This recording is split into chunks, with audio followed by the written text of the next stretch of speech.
Welcome back everyone. So this is the part 2 video of break, continue and pass statement. So in this video lecture we are going to discuss about continuous statement. इस video lecture में हम continuous statements के बारे में discuss करेंगे. So continuous statement क्या होता है? Firstly, continuous statement. The continuous statement is slightly similar to break statement but just opposite of it. And the continue is a keyword used to end the current iteration at a particular condition in a for loop or a while loop and continues to the next iteration. The continuous statement skips the remaining lines of code at a particular condition and bring the program control to the beginning of the loop. So यहाँ पे first point क्या कह रहा है? यहाँ पर जो continuous statement है वो थोड़ा सा सिमिलर होता है ब्रेक स्टेटमेंट से. कंटिन्यूस स्टेटमेंट थोड़ा सा सिमिलर होता है किससे? ब्रेक स्टेटमेंट से, बट जस्ट अपोजिट होता है ब्रेक स्टेटमेंट के. तो यहाँ जो कंटिन्यू है वो क्या है? एक कीवर्ड है और किस लिए यूज किया जाता है? करंट इटरेशन को एट अ पर्टिकुलर कंडीशन पे एंड कर देता है. एट अ पर्टिकुलर कंडीशन पर क्या कर देता है? ये एंड कर देता है करंट इटरेशन को इन अ फॉर लूप और a while loop and continuous to the next iteration, और नेक्स्ट इटरेशन पे कंटिन्यू करता है. एंड और वी कैन से दैट जो कंटिन्यूस स्टेटमेंट होता है वो स्किप्स कर देता है remaining lines of code at a particular condition and bring the program control to the beginning of the loop. जैसे ब्रेक स्टेटमेंट में हमने पढ़ा था कि ब्रेक स्टेटमेंट क्या करता था? वो प्रोग्राम के कंट्रोल को लूप के बाहर ले आता था. ब्रेक स्टेटमेंट पे यही तो पढ़ा था हमने कि वो प्रोग्राम के कंट्रोल को लूप के बाहर ले आता था. लेकिन कंटिन्यूस स्टेटमेंट में ऐसा नहीं होता है. कंटिन्यूस स्टेटमेंट क्या करता है? ये लूप को कंटिन्यू करता है. लूप को कंटिन्यू करता है कहाँ से? बिगिनिंग ऑफ द लूप से. प्रोग्राम के कंट्रोल को कंटिन्यू करता है बिगिनिंग ऑफ द लूप से. सो इसको हम एक एग्जाम्पल के थ्रू समझते हैं. एग्जाम्पल यहाँ पे है कि for i in range 1,11 if i equals to 5 continue. जैसे ही यहाँ पर देखो ब्रेक स्टेटमेंट क्या था? ब्रेक स्टेटमेंट में ये था कि वो स्टॉप कर देता था एट अ पर्टिकुलर कंडीशन में. एट अ पर्टिकुलर कंडीशन जैसी आती थी इस वाली कंडीशन पे वो क्या करता था? स्टॉप कर देता था, उसके आगे बढ़ने नहीं देता था लूप को. लेकिन ब्रेक कंटिन्यूस स्टेटमेंट में ऐसा नहीं होता है. कंटिन्यूस स्टेटमेंट क्या करता है? इस कंडीशन पे जैसे ही कंटिन्यूस स्टेटमेंट आप फायर करोगे लूप के अंदर, आपके प्रोग्राम का कंट्रोल एक पर्टिकुलर कंडीशन के बाद सीधे ऊपर चला जाएगा लूप के पास एंड नेक्स्ट इटरेशन से लूप कंटिन्यू होगा. तो यहां पर देखो फॉर आई इन रेंज 1,11, तो इसका मतलब क्या है? इसका आउटपुट क्या आएगा? 1 2 3 4 5 6 7 8 9 10. बट जबकि यहां पर कंडीशन है इफ आई इक्वल्स टू 5, तो इस वाली कंडीशन को ये स्किप कर देगा. इस वाली कंडीशन को ये स्किप कर देगा और नेक्स्ट इटरेशन से क्या करेगा? ये लूप को कंटिन्यू कर देगा. सो यहाँ पर इसका जो आउटपुट आएगा 1 2 3 4 एंड 6 7 8 9 10. अब इसको एक तरीके से और भी समझ सकते हैं हम. कैसे? लाइक यहाँ पे जो आउटपुट है रेंज 1,11 पे है, ठीक है. तो देखो यहाँ पर 1 आ रहा है, तो यहाँ पे इफ वाली कंडीशन बस ट्रू होनी चाहिए. अगर इफ वाली कंडीशन ट्रू हो गई तो कंटिन्यू स्टेटमेंट क्या होगा? वो एग्जीक्यूट हो जाएगा और उस पर्टिकुलर कंडीशन को क्या कर देगा? ये स्किप कर देगा और नेक्स्ट इटरेशन से उसको कंटिन्यू कर देगा. नेक्स्ट इटरेशन से उसको लूप को कंटिन्यू करेगा. तो यहाँ पर क्या है कि 1,11. अब 1 जो है वो इफ वाली कंडीशन में आ रहा है? नहीं आ रहा, तो 1 प्रिंट हो जाएगा. देन 1 प्रिंट हो जाएगा. फिर 1 के बाद 2 क्या इफ वाली कंडीशन में आ रहा है? नहीं आ रहा है, तो 2 प्रिंट हो जाएगा.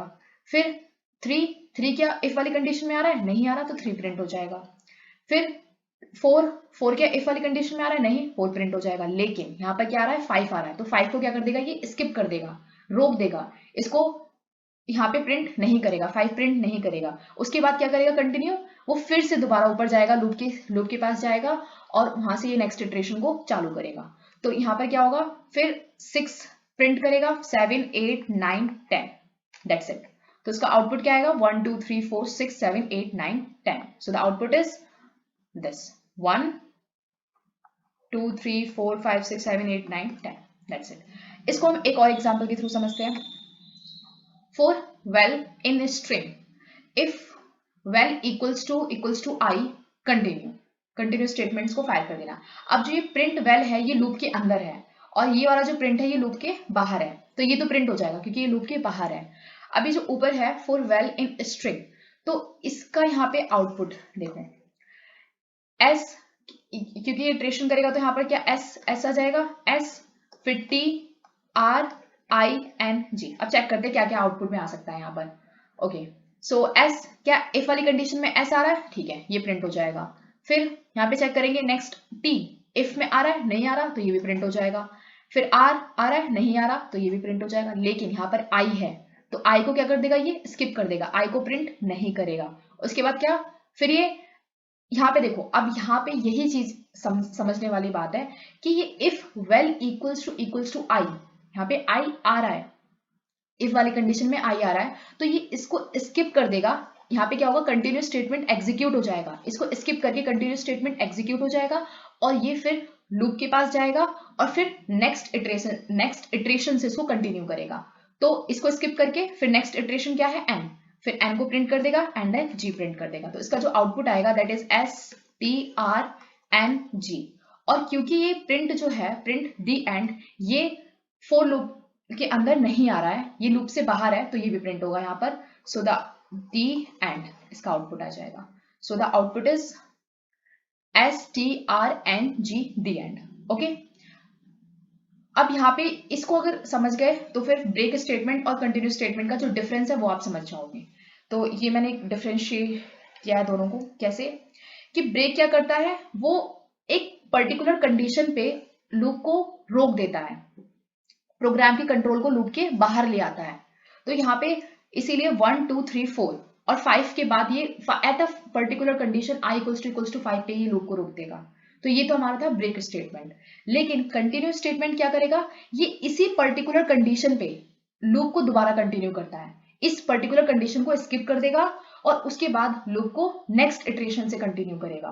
ओके, तो यहाँ पर 1 2 3 4 और उस वाली कंडीशन को भी स्किप कर देगा 5 को, और उसके बाद क्या यहाँ पे प्रिंट होगा, फिर 6 7 8 9 एंड 10, दैट्स इट। सो अब इसको हम प्रैक्टिकली हम इसको जुपिटर नोटबुक पे समझेंगे, ठीक है। Okay, now next is pass statement.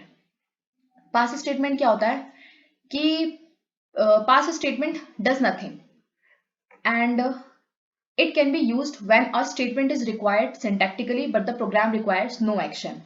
And third one is the pass statement is a null statement, but the difference between pass and comment is that comment is ignored by the interpreter whereas pass is not ignored.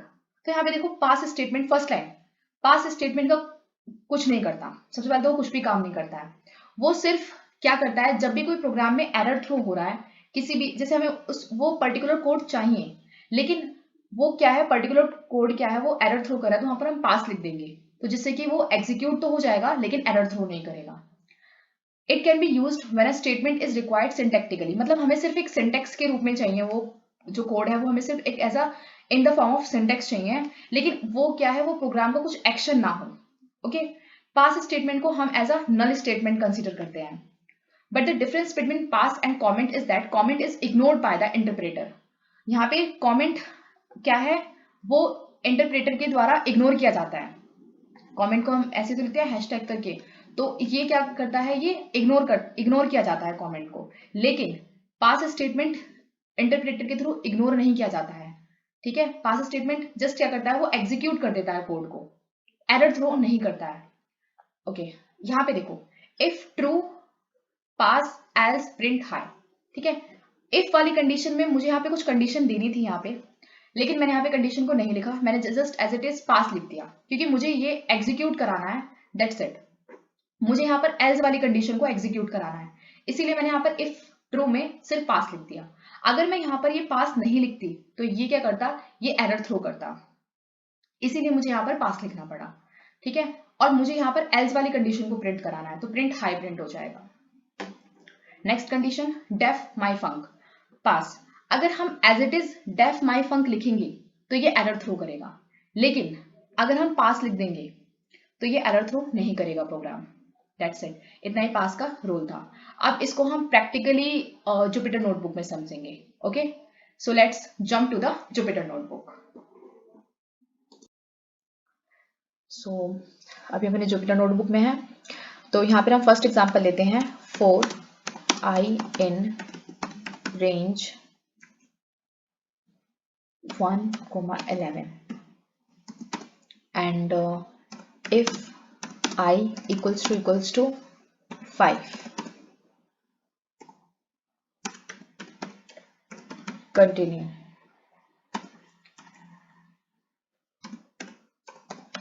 Print I.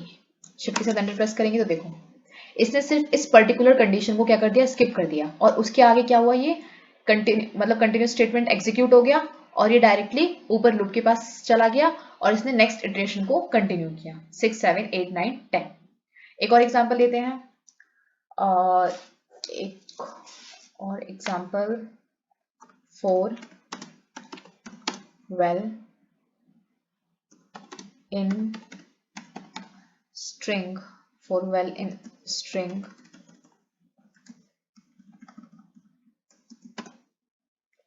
if well equals to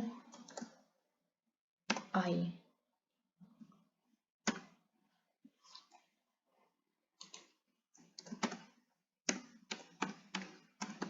continue, and print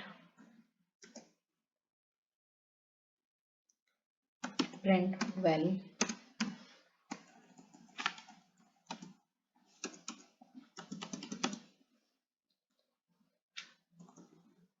और बाहर आके क्या print करना है, last में print the and. Shift के साथ enter press करेंगे तो देखो str, और इसने सिर्फ इस particular condition if val equals to I को स्किप कर दिया और उसके आगे इसने ng को कंटिन्यू किया, एंड दी एंड जो कि लूप के बाहर था तो वो प्रिंट हो गया।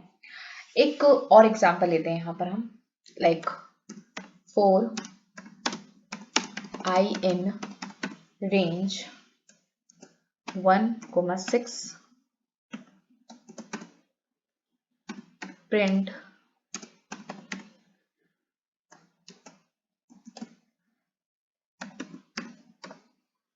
value of I, value of I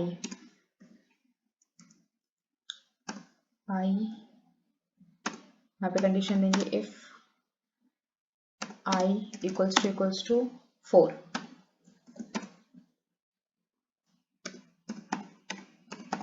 continue,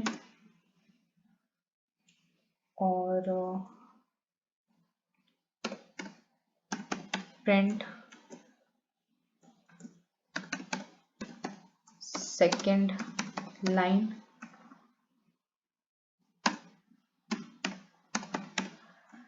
print third line.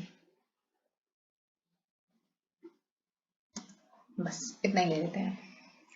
तो अब यहाँ पे देखो क्या करेगा, यहाँ पे क्या होगा, मतलब कि जो कंटिन्यूस स्टेटमेंट हो क्या करेगा कि वो इस वाली कंडीशन पे तो एग्जीक्यूट हो जाएगा, लेकिन वो जो नीचे के स्टेटमेंट्स हैं, प्रिंट स्टेटमेंट्स, वो इसको स्किप कर देगा और डायरेक्टली फोर लूप के पास ऊपर चला जाएगा और यहाँ से नेक्स्ट इटरेशन को कंटिन्यू करेगा। शिफ्ट के साथ जैसे एंटर प्रेस किया तो देखो वैल्यू ऑफ आई, जैसे यहाँ पर 1 आया, 1 ट्रू, 1 यहाँ पर फॉल्स हो गया, यहाँ पे ट्रू नहीं हुआ, मतलब जो आई की वैल्यू है 1 नहीं है, तो ये नीचे वाली condition second line third line print हो जाएगी। ठीक है, value of I 1, second line third line. उसके बाद फिर 2, रेंज में 2 आएगा, आई इक्वल्स टू 2 है, नहीं है, तो ये भी कंप्लीटली प्रिंट हो जाएगा, value of i equals to 2, second line third line. उसके बाद 3 है यहाँ पर, तो ये ट्रू कंडीशन नहीं हुई, तो ये भी प्रिंट हो जाएगा, value of I 3, second line third line. लेकिन यहाँ पर ये कंडीशन क्या है, ये ट्रू है, इफ आई इक्वल्स टू 4, तो ये क्या करेगा, क्योंकि value of i equals to 4 print किया, यहाँ पर चेक किया, ये कंडीशन ट्रू हो रही है, तो कंटिन्यूस स्टेटमेंट एग्जीक्यूट हो जाएगा, तो ये नीचे की लाइंस को क्या कर देगा, ये स्किप कर देगा, इसको प्रिंट नहीं करेगा, और ये कंटिन्यूस स्टेटमेंट क्या करेगा, डायरेक्टली ऊपर चला जाएगा लूप के पास अगेन नेक्स्ट इटरेशन के लिए और उसको कंटिन्यू करेगा। तो यहाँ पर क्या होगा, वैल्यू ऑफ आई 4 तो प्रिंट होगा, लेकिन उसकी नीचे की लाइन को ये स्किप कर देगा, सेकंड लाइन थर्ड लाइन को प्रिंट नहीं करेगा और ऊपर जाके नेक्स्ट इटरेशन को प्रिंट करेगा, that is value of i 5 and then second line third line. That's it all about the break statement. I hope आपको ये समझ में आया होगा। हाँ, एक और था pass statement. So एक एग्जाम्पल हम pass statement का भी ले लेते हैं। अगर हम यहाँ पे def my func, अगर मैं यहाँ पे def my func करती हूँ और as it is कर देती हूँ तो ये error थ्रो करेगा। लेकिन अगर मैंने यहाँ पे पास स्टेटमेंट लिख दिया तो ये एरर थ्रो नहीं करेगा। तो पास स्टेटमेंट जस्ट कुछ नहीं करता, ये एरर थ्रो से हमें एक तरह से, क्योंकि मुझे अगर ये प्रोग्राम बाद में यूज करना है तो मैं इसको यूज कर सकती हूँ, बट बेसिकली ये एग्जीक्यूट कर देता है, ठीक है, ये एरर थ्रो नहीं करता है। So that's it all about the continue and pass statement. Thank you.